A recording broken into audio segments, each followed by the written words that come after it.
شادیوں میں اسراف سے بچو، شادیوں میں اسراف سے بچو. جتنا اسراف زیادہ ہوگا اتنی اذیت زیادہ ہوگی. حضور اکرم صلی اللہ علیہ وسلم نے تمام شادیوں میں کہیں پنیر کھلایا، کہیں کھجوریں تقسیم کر دی، کہیں چھوارے بکھیر دیے، فرمایا کھاؤ تمہاری ماں کا ولیمہ ہے.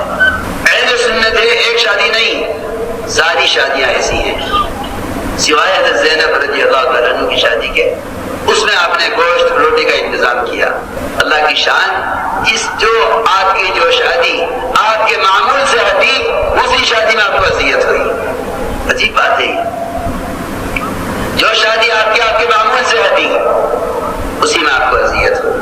حامدوں و مسلیوں و مسلمہ، کیا ولیمے میں مہمانوں کے کھانے کے لیے گوشت روٹی کا انتظام کرنا یہ اسراف یعنی فضول خرچی ہے؟ اور کیا ہمارے نبی حضرت محمد صلی اللہ علیہ وسلم نے حضرت زینب رضی اللہ عنہا کے نکاح میں گوشت روٹی کا ولیمہ کرنے میں العیاذ باللہ ثم العیاذ باللہ اسراف یعنی فضول خرچی سے کام لیا؟ اور کیا ہمارے نبی اپنے معمول سے ہٹے تھے؟ اور کیا اس معمول سے ہٹنے کی وجہ سے آپ صلی اللہ علیہ وسلم کو اذیت پہنچی تھی؟ مولانا محترم نے یہ بیان اورنگ آباد کے اجتماع میں نکاح کی مجلس میں کیا. جب مولانا محترم کے اس بیان کے اوپر علماء نے نکیر کی تو مولانا سعد صاحب کی طرف سے کچھ لوگوں نے یہ کہا کہ مولانا سعد صاحب نے تو یہ بات قرآن سے کی ہے. سورہ احزاب آیت نمبر 53 میں اللہ تعالیٰ نے یہی فرمایا ہے کہ آپ صلی اللہ علیہ وسلم کو اس ولیمے کی وجہ سے اذیت ہوئی. تو آئیے چلتے ہیں قرآن کی تفاسیر کی طرف اور دیکھتے ہیں کہ کیا واقعی آپ صلی اللہ علیہ وسلم کو جو اذیت پہنچی یہ گوشت روٹی کھلانے کی وجہ سے پہنچی. سورہ احزاب آیت نمبر 53 میں اللہ تعالیٰ فرماتے ہیں یا ایھا الذین آمنوا لا تدخلوا بيوت النبي الا ان يؤذن لكم الى طعام غير ناظرين اناه ولكن اذا دعيتم فادخلوا فاذا طعمتم فانتشروا ولا مستأنسين لحديث ان ذلكم كان يؤذي النبي.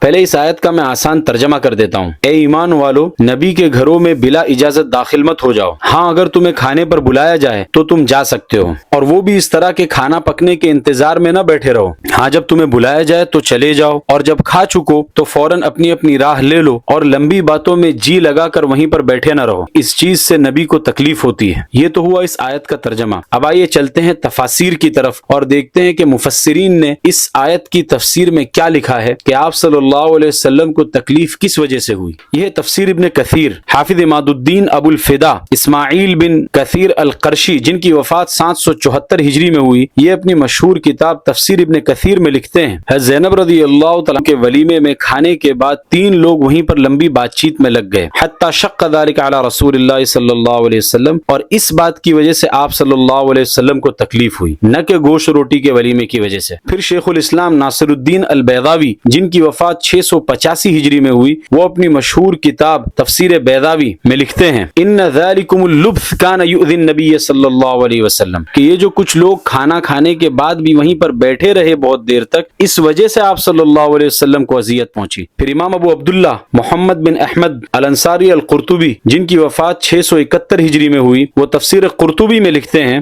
والمعنى المقصود لا تمكثوا مستأنسین بالحدیث ان ذالکم کان یؤذی النبی، کہ اس آیت کا مفہوم یہ ہے کہ کھانے کے بعد لمبی بات چیت میں دل لگا کر نہ بیٹھ جاؤ، اس کی وجہ سے آپ صلی اللہ علیہ وسلم کو اذیت پہنچتی ہے. پھر امام ابو جعفر محمد بن جریر بن یزید بن کثیر، جو امام طبری کے نام سے مشہور ہے، وہ تفسیر طبری میں لکھتے ہیں ان دخولکم بیوت النبی من غیر ان یؤذن لکم، کہ تمہارا نبی کریم صلی اللہ علیہ وسلم کے گھر میں بلا اجازت کے جانا اور کھانے سے فراغت کے بعد بھی وہیں پر بیٹھ کر باتیں کرتے رہنا، اس سے آپ صلی اللہ علیہ وسلم کو اذیت پہنچی تھی. پھر ابو محمد حسین بن مسعود بن محمد المعروف بالفرا بغوی، وہ تفسیر بغوی میں لکھتے ہیں کانوا یجلسون بعد الطعام ویتحدثون طویلا فنہوا عن ذلک ان ذلکم کان یؤذی النبی، کہ کچھ لوگ کھانے سے فارغ ہونے کے بعد بھی لمبی دیر تک بیٹھ کر باتیں کرتے رہے، اور اس وجہ سے آپ صلی اللہ علیہ وسلم کو اذیت پہنچی. قاضی ثناء اللہ پانی پتی رحمۃ اللہ علیہ، جن کی وفات 1225 ہجری میں ہوئی، وہ اپنی تفسیر مظہری میں لکھتے ہیں نہوا ان یطیلوا الجلوس ان ذلکم اللبث کان یؤذی النبی، کہ بہت دیر تک بیٹھے رہنے کی وجہ سے آپ صلی اللہ علیہ وسلم کو اذیت پہنچی. علامہ جلال الدین محلی رحمۃ اللہ علیہ، جن کی وفات 864 ہجری میں ہوئی، وہ تفسیر جلالین میں لکھتے ہیں ان ذلکم المکث کان یؤذی النبی، کہ لوگوں کا کھانے سے فارغ ہونے کے بعد بھی بیٹھے رہنے کی وجہ سے آپ صلی اللہ علیہ وسلم کو اذیت پہنچی۔ حکیم الامت حضرت مولانا اشرف علی تھانوی رحمۃ اللہ علیہ نے بھی بیان القرآن کے اندر یہی لکھا ہے کہ ذالکم کا مشار الیہ، کھانا کھانے کے بعد حضور اقدس صلی اللہ علیہ وسلم کے گھر میں بیٹھے رہنا ہے، اور اس کی وجہ سے آپ صلی اللہ علیہ وسلم کو اذیت پہنچی تھی۔ یہ تو میں نے 8 تفاسیر آپ کے سامنے پیش کر دی ہے، اس کے علاوہ جس تفسیر کو بھی آپ اٹھا کر دیکھ لیجئے، ہر تفسیر کے اندر آپ کو یہی بات ملے گی کہ آپ صلی اللہ علیہ وسلم کو حضرت زینب رضی اللہ عنہ کے ولیمے میں جو اذیت ہوئی وہ گوشت روٹی کا ولیمہ کرنے کی وجہ سے نہیں ہوئی، بلکہ کھانے کے بعد کچھ لوگ آپ صلی اللہ علیہ وسلم کے گھر میں بہت دیر تک بیٹھ کر باتیں کرتے رہے، اس وجہ سے آپ صلی اللہ علیہ وسلم کو اذیت پہنچی۔ اب آپ ذرا اس بات پر غور کیجئے کہ نبی کریم صلی اللہ علیہ وسلم کو تھوڑی سی اذیت پہنچی، فوراً اللہ تعالیٰ کی طرف سے وحی آئی کہ نبی کو اذیت نہ پہنچے۔ اب آپ سوچئے حضور اقدس صلی اللہ علیہ وسلم کا مرتبہ اللہ کے نزدیک کتنا زیادہ ہے۔ یہ آیت تو دراصل آپ صلی اللہ علیہ وسلم کی منقبت اور آپ صلی اللہ علیہ وسلم کی شان اور عظمت کو بیان کرتی، اور اسی آیت سے مولانا سعد صاحب آپ صلی اللہ علیہ وسلم کی شان کو گھٹا رہے ہیں۔ یعنی قرآن جس آیت میں آپ صلی اللہ علیہ وسلم کی منقبت بیان کر رہا ہے، مولانا اسی آیت سے آپ صلی اللہ علیہ وسلم کی منقصت پر استدلال کر رہے ہیں، العیاذ باللہ۔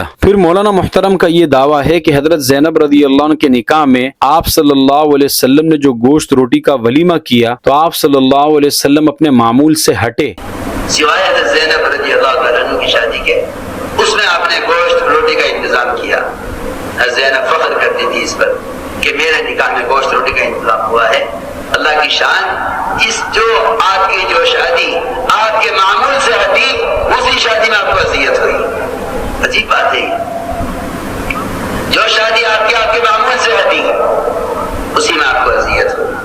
یعنی کہ آپ صلی اللہ علیہ وسلم نے کسی بھی اور کے نکاح میں گوشت روٹی کا ولیمہ نہیں کیا۔ یہی تو مطلب ہوتا ہے نا معمول سے ہٹنے کا۔ جبکہ میں آپ کو بتاتا ہوں، حافظ ابن حجر عسقلانی رحمۃ اللہ علیہ جن کی وفات 852 ہجری میں ہوئی، انہوں نے بخاری شریف کی شرح فتح الباری میں کہ حضرت میمونہ رضی اللہ تعالیٰ عنہ کے نکاح میں بھی آپ صلی اللہ علیہ وسلم نے 1 بکری سے زائد کا ولیمہ کیا۔ حضرت زینب کے نکاح میں تو صرف 1 بکری سے ولیمہ ہوا تھا، حضرت میمونہ رضی اللہ عنہ کے نکاح میں 1 بکری سے بھی زیادہ کا ولیمہ کیا گیا۔ یہ تو تھا آپ صلی اللہ علیہ وسلم کا فعل۔ اب آئیے آپ صلی اللہ علیہ وسلم کے اقوال کی طرف۔ امام محمد بن اسماعیل بخاری جن کی وفات 256 ہجری میں ہوئی، انہوں نے اس روایت کو نقل کیا ہے کہ جب حضرت عبد الرحمن بن عوف رضی اللہ تعالیٰ عنہ نے آپ صلی اللہ علیہ وسلم کو اپنے نکاح کی خبر دی تو آپ صلی اللہ علیہ وسلم نے فرمایا اولم ولو بشاتن، اے عبد الرحمن بکری کا ولیمہ کرو۔ اور شارحین نے لکھا ہے کہ لو یہاں پر تقلیل کے لیے ہے، یعنی کم سے کم 1 بکری کا تو ولیمہ کرو۔ حافظ ابن حجر عسقلانی رحمۃ اللہ علیہ حضرت زینب رضی اللہ تعالیٰ عنہ کے ولیمے کی حدیث کی شرح کرتے ہوئے لکھتے ہیں کہ آپ صلی اللہ علیہ وسلم نے اپنے مختلف نکاح میں الگ الگ انداز سے ولیمہ اس وجہ سے کیا کہ جس نکاح کے موقع پر آپ صلی اللہ علیہ وسلم کو جو میسر آیا اس سے آپ صلی اللہ علیہ وسلم نے ولیمہ کر دیا۔ اگر آپ صلی اللہ علیہ وسلم کو ہر نکاح کے وقت بکری میسر ہوتی تو آپ صلی اللہ علیہ وسلم اپنی ہر بیوی کے ولیمے میں بکری کے گوشت سے ولیمہ کرتے ہیں۔ پھر امام ابو الحسن نور الدین علی بن ابو بکر الہیثمی جن کی وفات 807 ہجری میں ہوئی، انہوں نے ایک روایت نقل کی ہے کہ جب حضرت علی کا حضرت فاطمہ رضی اللہ عنہ سے نکاح ہوا تو آپ صلی اللہ علیہ وسلم نے فرمایا کہ ولیمہ تو ضروری ہے۔ تو حضرت سعد رضی اللہ تعالیٰ عنہ نے اپنی طرف سے کہا میں اپنی طرف سے ولیمے کے اندر مینڈے کا انتظام کروں گا۔ یہاں پر بھی گوشت کا ولیمہ ہوا۔ پھر امام احمد بن حنبل جن کی وفات 241 ہجری میں ہوئی، انہوں نے اپنی مسند کے اندر حضرت ربیعہ بن کعب اسلمی رضی اللہ عنہ کی روایت نقل کی ہے کہ جب انہوں نے نکاح کیا تو ان کے پاس کچھ بھی نہیں تھا۔ انہوں نے آپ صلی اللہ علیہ وسلم سے کہا لیس عندی ما اولم، میرے پاس کوئی بھی ایسی چیز نہیں ہے جس سے میں ولیمہ کروں۔ تو آپ صلی اللہ علیہ وسلم نے جانتے ہیں کیا فرمایا؟ تو آپ صلی اللہ علیہ وسلم نے یہ فرمایا یا بریدہ اجمعوا له شاتن، اے بریدہ ربیعہ کے لیے کسی بکری کا انتظام کر دو تاکہ یہ ولیمے کا انتظام کر سکے۔ پھر ربیعہ اسلمی کہتے ہیں کہ انہوں نے میرے لیے موٹے تازے مینڈے کا انتظام کیا، پھر میں نے اور قبیلے اسلم کے لوگوں نے مل کر اس مینڈے کو ذبح کیا، اس کی کھال اتاری، اس کے گوشت کو پکایا اور پھر میں نے ولیمہ کیا اور آپ صلی اللہ علیہ وسلم کو بھی دعوت دی ولیمے میں۔ یہاں بھی گوشت روٹی کا ولیمہ ہو رہا ہے۔ اس لیے مولانا سعد صاحب حفظہ اللہ ورعاہ وہداہ الی الصراط المستقیم کا یہ کہنا کہ گوشت روٹی کا ولیمہ کرنے میں آپ صلی اللہ علیہ وسلم اپنے معمول سے ہٹے، مولانا کی یہ بات نہ یہ کہ صرف بلا دلیل ہے بلکہ مخالف دلیل ہے، اور مزید یہ کہ کسی بھی امتی کو یہ حق نہیں ہے کہ وہ نبی کریم حضرت محمد صلی اللہ علیہ وسلم وسلم کے کسی فعل کے بارے میں یہ کہے کہ آپ صلی اللہ علیہ وسلم اپنے معمول سے ہٹے. ارے آپ صلی اللہ علیہ وسلم کا معمول ہی تو دین ہے. اور کیا دین ہے؟ اور آپ کس کو دین کہتے ہیں؟ اگر آپ صلی اللہ علیہ وسلم کو درمیان سے ہٹا دیجئے تو کون سا دین آپ کے پاس ہے؟ دراصل اس طرح کی غلطیاں اس وجہ سے ہوتی ہے کہ لوگ ایک دو روایت پڑھ کر یہ سمجھ لیتے ہیں کہ یہ سیرت ہے. کسی بھی ٹاپک کے اوپر، کسی بھی عنوان کے اوپر اگر آپ کو یہ جاننا ہے کہ اس سلسلے میں سیرت کا فیصلہ کیا ہے اور آپ صلی اللہ علیہ وسلم کا طریقہ کیا ہے، تو اس کے لیے کم سے کم آپ کو 3 مرحلوں سے گزرنا پڑے گا. نمبر 1 جمع روایات سیرت، نمبر 2 انتخاب روایات، اور نمبر 3 فقہ السیرہ. آخر میں ایک حدیث کو سنا کر اپنی بات کو ختم کرتا ہوں. امام بخاری نے اپنی کتاب کے اندر، اسی طرح امام مسلم نے بھی اپنی کتاب کے اندر اس روایت کو نقل کیا ہے کہ 3 صحابہ آپ صلی اللہ علیہ وسلم کے گھر پر تشریف لائے. آپ صلی اللہ علیہ وسلم اس وقت گھر پر موجود نہیں تھے، تو آپ صلی اللہ علیہ وسلم کی زوجہ ام المؤمنین سے دریافت کیا کہ آپ صلی اللہ علیہ وسلم کس طرح عمل کرتے ہیں. جب انہیں پتا چلا تو انہوں نے کہا کہ آپ صلی اللہ علیہ وسلم کے تو اگلے پچھلے سارے ہی گناہ معاف ہیں، ہمیں تو اور زیادہ کوشش کرنا چاہیے آپ صلی اللہ علیہ وسلم سے، یعنی جتنا آپ صلی اللہ علیہ وسلم عمل کرتے ہیں ہمیں تو اس سے بھی زیادہ کرنا چاہیے. ان صحابہ میں سے ایک نے کہا کہ میں ساری زندگی رات بھر نماز پڑھوں گا اور کبھی بھی سوؤں گا نہیں. دوسرے نے کہا کہ میں پوری زندگی روزہ رکھوں گا اور کسی بھی دن افطار نہیں کروں گا. اور تیسرے نے کہا کہ میں ہمیشہ عورتوں سے دور رہوں گا اور ہرگز نکاح نہیں کروں گا. جب آپ صلی اللہ علیہ وسلم کو ان کی یہ بات پہنچی تو آپ صلی اللہ علیہ وسلم نے ان تینوں سے کہا کیا تم نے ایسا کہا ہے؟ پھر آپ صلی اللہ علیہ وسلم نے فرمایا کہ تم میں سب سے زیادہ اللہ سے ڈرنے والا میں ہوں اور سب سے زیادہ تقوی میرے اندر ہے. اس کے باوجود میں رات کو سوتا بھی ہوں، نماز بھی پڑھتا ہوں، میں روزہ بھی رکھتا ہوں اور روزہ نہیں بھی رکھتا، اور میں عورتوں سے نکاح بھی کرتا ہوں. فمن رغب عن سنتی فلیس منی، جو میری سنت سے، میرے لائے ہوئے دین سے منہ موڑے گا، یا اس کا ترجمہ ہم یوں بھی کر سکتے ہیں کہ جو میرے معمول سے ہٹے گا وہ ہم میں سے نہیں. اس لیے ہم یہ کہتے ہیں کہ نبی سے آگے بڑھنے کی آپ کوشش نہ کیجیے. آپ سوچئے تو صحیح کہ کتنی سنگین بات ہے کہ کوئی آدمی نکاح کی مجلس کے اندر بیان کر رہا ہے اور لوگوں کو یہ ترغیب دے رہا ہے کہ اسراف اور فضول خرچی نہیں کرنا چاہیے، اور پھر اس اسراف اور فضول خرچی کے سیاق کے اندر وہ آپ صلی اللہ علیہ وسلم کی مثال پیش کر رہا ہے کہ آپ صلی اللہ علیہ وسلم اپنے معمول سے ہٹے. اس لیے شادیوں میں اسراف سے بچو، شادیوں میں اسراف سے بچو. جتنا اسراف زیادہ ہوگا اتنی اذیت زیادہ ہوگی. حضور اکرم صلی اللہ علیہ وسلم نے تمام شادیوں میں کہیں پنیر کھلایا، کہیں کھجوریں تقسیم کر دی، کہیں چھوارے بکھیر دیے، فرمایا کھاؤ تمہاری ماں کا ولیمہ ہے. سوائے حضرت زینب رضی اللہ تعالیٰ عنہ کی شادی کے، اس میں آپ نے گوشت روٹی کا انتظام کیا. اللہ کی شان، اس جو آپ کی جو شادی آپ کے معمول سے ہٹی، اسی شادی میں آپ کو اذیت ہوئی.